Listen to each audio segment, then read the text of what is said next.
सिंहकारक मूर्ख ब्राह्मण कथा के अंतिम तीसरे भाग में आपका स्वागत।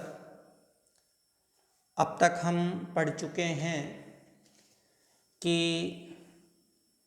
चक्रधर को सुवर्ण सिद्धि कहानी सुना रहा है सिंहकारक मूर्ख ब्राह्मण कथा। और उस कथा के अंतर्गत हमने देखा कि 4 मित्र हैं, ब्राह्मण हैं, और उनमें से 3 पढ़े लिखे हैं लेकिन बुद्धिहीन हैं, और उनमें से एक जो चौथा है जिसका नाम सुबुद्धि है वो बुद्धिमान है लेकिन पढ़ा लिखा नहीं है। तो वे चर्चा करते हैं कि हम अपनी विद्या के प्रभाव से धन कमाते हैं और धन कमाने के लिए वो पूर्व दिशा की ओर जाते हैं।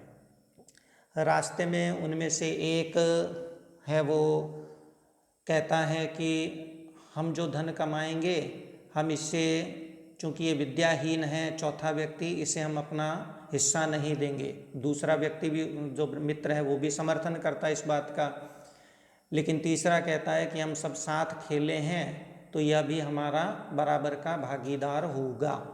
हमें ये अपना है पराया है ऐसी छोटी सोच नहीं रखनी चाहिए, तो उसे भी अपने साथ लेते हैं।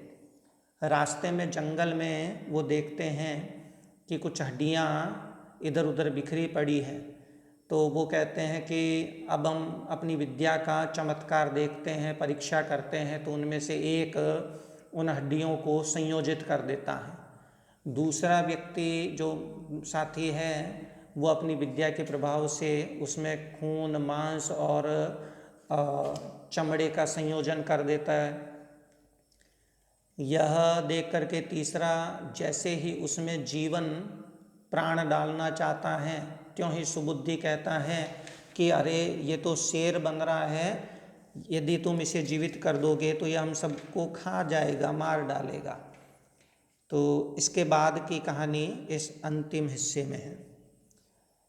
तो इति तेन अभिहित, इति इस प्रकार, तेन अभिहित उसके द्वारा कहे जाने पर, सुबुद्धि के द्वारा कहे जाने पर, स आह वह बोला, वह तीसरा बोला जो प्राण संचार करना चाहता है, वह बोला, धिंग मूर्ख, अरे मूर्ख धिक्कार है, न अहम विद्याया विफलताम करोमि, अहम मैं विद्याया विफलताम न करोमि, मैं विद्या को विफल नहीं करता हूँ, मैं भी अपनी विद्या को सफल करूँगा।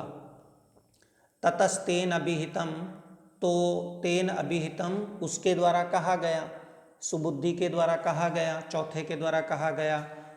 उसने कहा तरहि प्रतीक्षस्व क्षणम, तरहि तो फिर क्षणम प्रतीक्षस्व, क्षण भर प्रतीक्षा करो, थोड़ा इंतजार करो, यावद अहम वृक्षम आरोहामि, जब तक कि मैं वृक्षम आरोहामि पेड़ पर चढ़ जाऊं। तथानुष्ठिते वैसा किए जाने पर, यावत सजीव कृत, यावत ज्यों ही सजीवकृत, सजीवकृत जीवित किया गया, वह सिंह जीवित किया गया, तावत त्यों ही ते त्रयो अपि, वे तीनों ही, सिंहेन उत्थाय, सिंह द्वारा उठ करके व्यापादिता मार डाले गए। सच पुनर्वृक्षादवतीर्य गृहम गत, और वह जो चौथा पेड़ पर चढ़ गया था वह सुबुद्धि पुनः फिर वृक्षादवतीर्य, वृक्ष से उतर करके गृहम गत, घर चला गया। अतो अहम ब्रवीमि, इसलिए मैं कहता हूँ, सुवर्ण सिद्धि चक्रधर को ये कहानी सुना रहा है, तो अंत में कहता है सुवर्ण सिद्धि चक्रधर को कि अतो अहम ब्रवीमि, इसलिए मैं कहता हूँ कि वरम बुद्धिर नसा विद्या, कि वह विद्या ठीक नहीं है, अपितु बुद्धि ही वरम है, अच्छी है।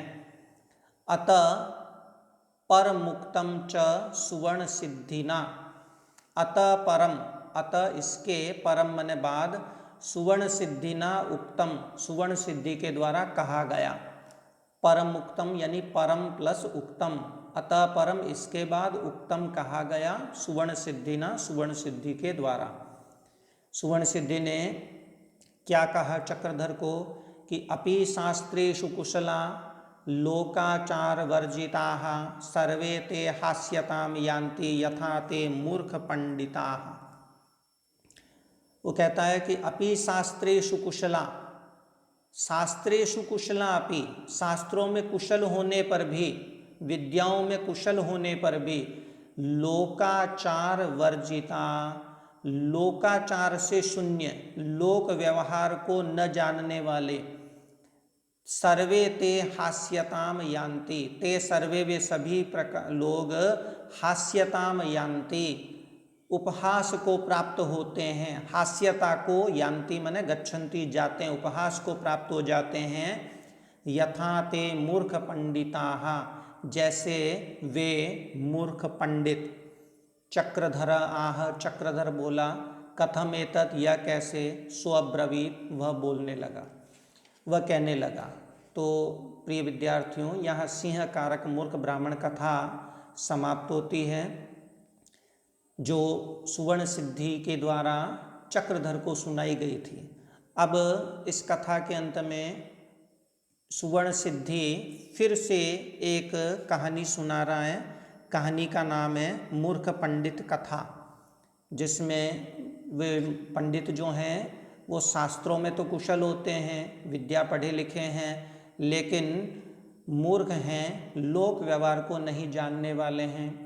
वो किस तरह की हास्यता को प्राप्त होते हैं, यह हम अगली कहानी में पढ़ेंगे।